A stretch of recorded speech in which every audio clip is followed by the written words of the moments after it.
खबरों की शुरुआत करते हैं। इजराइल में बेंजामिन नेतन्याहू एक लंबे वक्त से मकबूल तरीन वजीर आजम बने हुए हैं, लेकिन बीते कुछ वक्त के दौरान पीएम नेतन्याहू की अप्रूवल रेटिंग्स में खासी कमी देखने को मिली है। गजा जंग के आगाज के बाद से नेतन्याहू के लिए आवामी हिमायत में कमी देखने को मिल रही है। इजरायली वजीर आजम नेतन्याहू की मुश्किलें लगातार बढ़ती जा रही हैं। इंटरनेशनल कोर्ट ऑफ जस्टिस के इजराइल के खिलाफ फैसले से लेकर यूनाइटेड नेशंस और तमाम फिलिस्तीनी हिमायती मुमालिक के सख्त रद्द अमल के बाद और इजराइल की ही सियासी पार्टी अरब ब्लॉक के नेतन्याहू के खिलाफ नो कॉन्फिडेंस मोशन लाने की तजवीज तक अब एक और बात नेतन्याहू की परेशानी बढ़ा रही है, और वो है एक इजरायली सर्वे की रिपोर्ट। आपको बता दें कि इजरायली मीडिया ने हाल ही में एक सर्वे रिपोर्ट टेलीकास्ट की है, जिसमें ये साफ तौर पर बताया जा रहा है कि इजरायली आवाम नेतन्याहू के खिलाफ कड़ी होती नजर आ रही है। नेतन्याहू के जरिए फिलिस्तीनियों की नस्लकुशी और इस जंग को बेरहम बनाने के लिए इजरायली आवाम नेतन्याहू को जिम्मेदार ठहरा रही है, और इजरायली मीडिया में टेलीकास्ट की गई ये रिपोर्ट इसी तरफ इशारा करती है। अल जजीरा की एक खबर ने इस रिपोर्ट के बारे में लिखा है कि 41% इजरायली आवाम नेतन्याहू की बजाय बेनी गेट्स को नया पीएम देखना चाहती हैं, और सिर्फ 23% लोग बेंजामिन नेतन्याहू की हिमायत में हैं। इस रिपोर्ट के मुताबिक ये सर्वे हाल ही के 4 हफ्तों का है। इससे पहले 29% इजरायली आवाम नेतन्याहू की हिमायत में थी, लेकिन अब जैसे जैसे नेतन्याहू जंग को रोकने के बजाय उसे बढ़ाने जा रहे हैं, तो आवाम भी इस बात से खुश नहीं है और उनके खिलाफ कड़ी नजर आ रही है। इसलिए पिछले 1 महीने के दौरान नेतन्याहू की मकबूलियत वजीर आजम की फहरिस्त में 29% से घटकर 23% पर आ गई है। इसके अलावा इस रिपोर्ट में ये भी कहा गया है कि अगर मौजूदा वक्त में इजराइल में इंतखाबात होते हैं तो नेतन्याहू मुखालिफ गुट को 68 सीटें मिलेंगी, जबकि नेतन्याहू के गुट को सिर्फ 47 सीटें मिलेंगी। ऐसे में नेतन्याहू दोबारा इजराइल के पीएम नहीं बन सकेंगे। ऐसे में अगर इस रिपोर्ट की माने तो नेतन्याहू की जंग को बढ़ाने की कोशिश कहीं उनके लिए भारी न पड़ जाए और इजरायली आवाम दोबारा उन्हें वजीर आजम के ओहदे पर फाइज न होने दे। गजा में जंग से हालात बदतर हो चुके हैं। लोग भूख प्यास की वजह से बेइंतहा परेशान हैं। WHO का कहना है कि वो चेक पॉइंट्स पर ताखीर के बाद संगीन किल्लत के बावजूद खान यूनिस के नासर अस्पताल में खाना नहीं पहुंचा सका। बता दें कि गजा में शदीद भूखमरी के हालात पैदा हो जाने की वजह से लोग नाउम्मीद और मायूस हो गए हैं। बच्चे भूख से बिलख रहे हैं।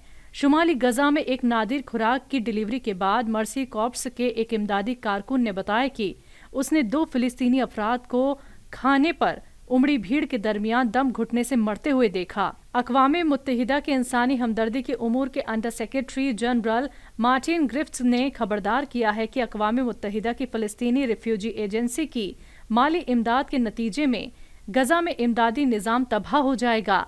ग्रिफ्ट्स ने आगे कहा कि UNRWA से फंड्स की वापसी, जिसका बेशतर मगरिबी मुमालिक ने ऐलान किया है, खतरनाक था और इसके मकबूजा फिलिस्तीनी इलाकों और खित्ते में दूरगामी नतीजे होंगे। दुनिया गजा के लोगों को नहीं छोड़ सकती।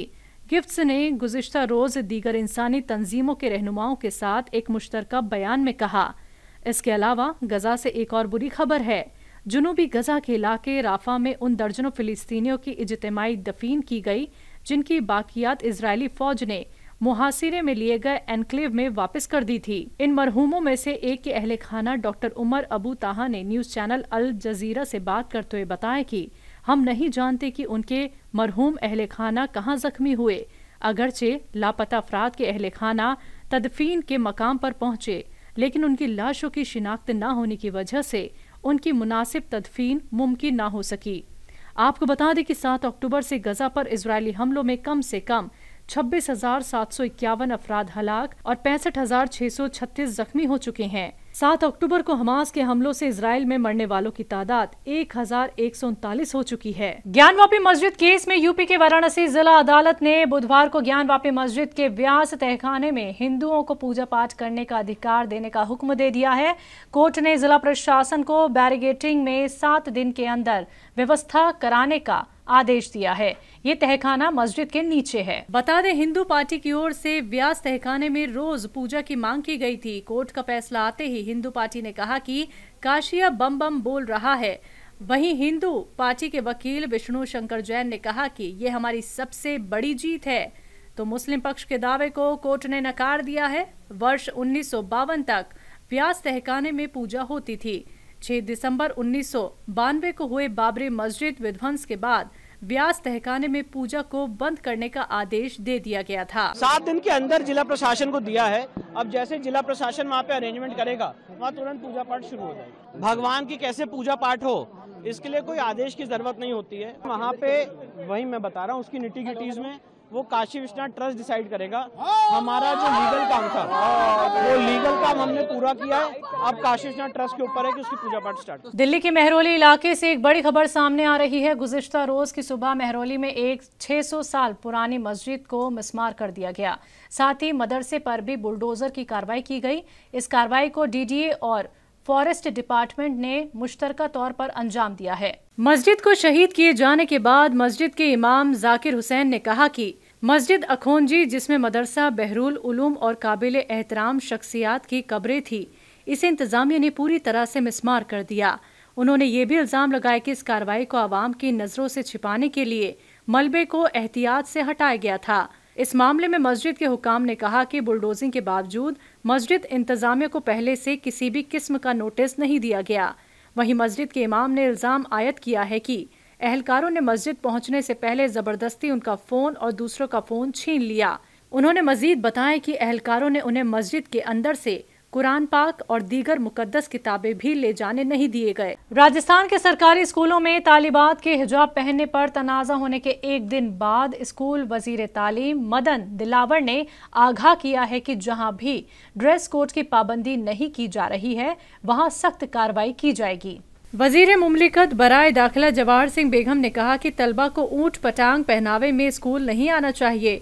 इस हफ्ते की शुरुआत में राजस्थान के हवा महल से बीजेपी एमएलए बाल मुकुंद आचार्य ने एक सरकारी स्कूल में लड़कियों के हिजाब पहनने पर एतराज जताया था, जिसके बाद कैबिनेट वजीर किरोड़ी लाल मीणा ने कहा कि वो सूबे के तमाम सरकारी और निजी स्कूलों में सिर ढकने के निजाम पर बैन लगाने के लिए सीएम भजन लाल शर्मा से बात करेंगे।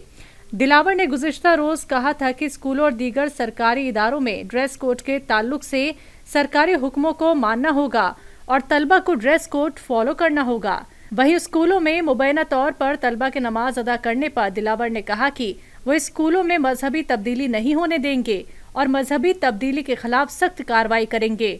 इस बीच विश्व हिंदू परिषद ने भी स्कूलों में एक कॉमन ड्रेस कोड लागू करने की मांग की हिमायत की। विश्व हिंदू परिषद के इलाकाई वजीर सुरेश उपाध्याय ने कहा कि निजाम को यकीनी बनाने के लिए स्कूल में कॉमन ड्रेस कोड होना चाहिए। मरकज ने मंगलवार को सुप्रीम कोर्ट से कहा कि अलीगढ़ मुस्लिम यूनिवर्सिटी जैसा इदारा, जिसे आइन की तरफ से कौमी अहमियत के इदारे के तौर पर तस्लीम किया जाता है, उसे कौमी ढांचे की अक्काली करनी चाहिए। मरकज की तरफ से पेश सॉलिसिटर जनरल तुषार मेहता ने सीजेआई डीवाई चंद्रचूड़ की अगुवाई वाली 7 जजों की आईनी बेंच को बताया, जो एएमयू की अक़लियती हैसियत पर एक रेफरेंस की सुनवाई कर रही है, कि इसे अक़लियती इदारा करार देने का मतलब SC, ST और SEBC से मुतालिक लोगों के लिए कोई रिजर्वेशन नहीं होगा। उन्होंने कहा कि अदालत इसलिए समाजी इंसाफ और मसावात के नुक्ते नज़र से मसले का भी जायजा लेगी। सीजीआई ने बताया कि अक़लियती तालीमी इदारों को SC, ST और SEBC को रिजर्वेशन लागू करने से छूट देने का इंतजाम आइन की 93वीं तरमीम के जरिए फराहम किया गया था। मेहता ने जवाब दिया कि मैं सिर्फ ये कह रहा हूं कि ये तय करने के लिए कि ये इदारा अक़लियती है या नहीं, टेस्ट बहुत मुश्किल होगा और समाजी इंसाफ इसे तय करने में एक बहुत ही फैसला कुन कारक होगा। तो पार्लियामेंट का बजट सेशन आज से शुरू हो गया है। ये मोदी सरकार के दूसरे दौर का आखिरी बजट सेशन है। सेशन की शुरुआत से पहले पीएम नरेंद्र मोदी ने पार्लियामेंट के बाहर बयान दिया। इस दौरान पीएम ने कुछ पार्लियामेंट मेंबर को नसीहत भी दी है। मोदी सरकार के दूसरे दौर का यह आखिरी बजट सेशन है। सेशन की शुरुआत से पहले वजीर आजम नरेंद्र मोदी ने पार्लियामेंट के बाहर बयान दिया। उसके बाद सदर जमहूरिया द्रौपदी मुर्मू ने दोनों ऐवानों को खिताब किया और भारत सरकार के कामकाज को पार्लियामेंट के सामने रखा। बता दें कि इससे पहले बीते साल 4 दिसंबर से पार्लियामेंट का सरमाई इजलास शुरू हुआ था, जो कि तय वक्त से एक दिन पहले ही खत्म हो गया था। ये सेशन इसलिए जरूरी रहा क्योंकि पार्लियामेंट की हिफाजत पर सवाली निशान लगा दिए गए थे। पीएम ने पार्लियामेंट के बाहर अपने बयान में कहा था कि जमहूरियत को खत्म करने वाले पार्लियामेंट मेंबरान को आने वाले दिनों में मुहासबा करना चाहिए कि जिनको आदतन हुड़दंग करने का स्वभाव बन गया है, जो आदतन लोकतांत्रिक मूल्यों का चीरहरण करते हैं, ऐसे सभी माननीय सांसद आज जब आखिरी सत्र में मिल रहे हैं तब जरूर आत्मनिरीक्षण करेंगे कि 10 साल में उन्होंने जो किया। अपने संसदीय क्षेत्र में भी 100 लोगों को पूछ ले, किसी को याद नहीं होगा,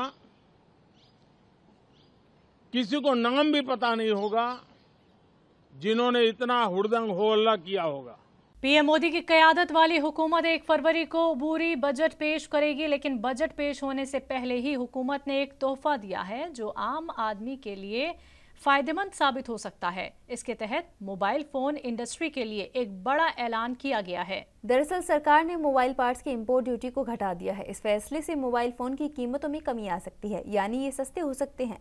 एक रिपोर्ट के मुताबिक मोदी हुकूमत ने बुध को बजट से पहले मोबाइल पार्ट्स पर लगने वाली इंपोर्ट ड्यूटी में कटौती का ऐलान किया है। इसे 15% से घटाकर 10% कर दिया गया है। न केवल मोबाइल फोन इंडस्ट्री बल्कि मुल्क के आम लोगों के लिए ये राहत भरी खबर है, क्योंकि इंपोर्ट ड्यूटी कम होने के चलते मोबाइल फोन मैन्युफैक्चरिंग की कॉस्ट भी कम हो जाएगी और कंपनियां फोन की कीमतों में भी कटौती कर सकती हैं। तो पाला बदलकर एनडीए में जाने के बाद बिहार के वजीर आला नीतीश कुमार ने एक बार फिर से मुखालिफ दलों के इत्तेहाद इंडिया पर निशाना साधा है। नीतीश कुमार ने मीडिया से बातचीत के दौरान कहा कि उन्होंने इस इत्तेहाद के लिए दूसरा नाम दिया था, लेकिन फिर भी इंडिया नाम रख दिया गया। उन्होंने आगे क्या कुछ कहा, सुनवाते हैं। हम तो नाम भी कह रहे थे कुछ दूसरा उन लोगों को, अब वो अपना कर दिया था। हम तो बोल दिए थे कि नाम ठीक नहीं है, तो अपना कर दिया, तो हम कहे ठीक है। अब बाद में हालत देख न लिए, हम तो कितना कोशिश कर रहे थे, एक काम करवे नहीं किया, एक काम नहीं कर रहा था। आज तक तय किया कि कौन पार्टी कितना लड़ेगी, कुछ नहीं। सपा ने लोकसभा इंतखाबात के लिए 16 नुमाइंदों की अपनी पहली फहरिस्त जारी कर दी है। इसमें डिंपल यादव समेत 3 कैंडिडेट परिवार से ही हैं, जबकि 4 कुर्मी और 1 मुस्लिम नुमाइंदा है। इंडिया इत्तेहाद की बैठकों के दौर के बीच ये लिस्ट जारी की गई है। सांसद डिंपल यादव को फिर से मैनपुरी और शफीकुर रहमान बर्क को संभल से नुमाइंदा बनाया गया है। साबिक पार्लिमानी मेंबर अक्षय यादव को फिरोजाबाद और धर्मेंद्र यादव को बदायूं से टिकट दिया गया है। अक्षय यादव सपा सदर अखिलेश यादव के चाचा प्रोफेसर राम गोपाल यादव के बेटे हैं, जबकि धर्मेंद्र यादव उनके चचेरे भाई हैं। Cancer surgeon doctor Naval Kishore Shakya को फर्रुखाबाद से, लखनऊ से रविदास मेहरोत्रा, गोरखपुर से अदाकारा काजल निषाद और फैजाबाद से अवधेश प्रसाद को मैदान में उतारा गया है। लंबे समय से बर्फबारी बारिश का इंतजार कर रहे हिमाचल प्रदेश के लिए खुशखबरी।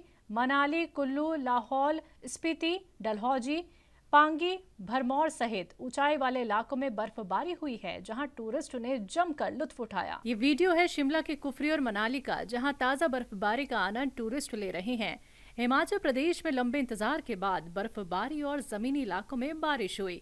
बता दें कि बदले मौसम में किसान और होटल वाले खुश हैं। वहीं शिमला में खूबसूरत नजारा देखने को मिल रहा है। नए साल की पहली बर्फबारी के बाद शिमला रामपुर हाईवे यातायात के लिए बंद कर दिया गया है। खड़ा पत्थर में 3 इंच बर्फबारी हो चुकी है।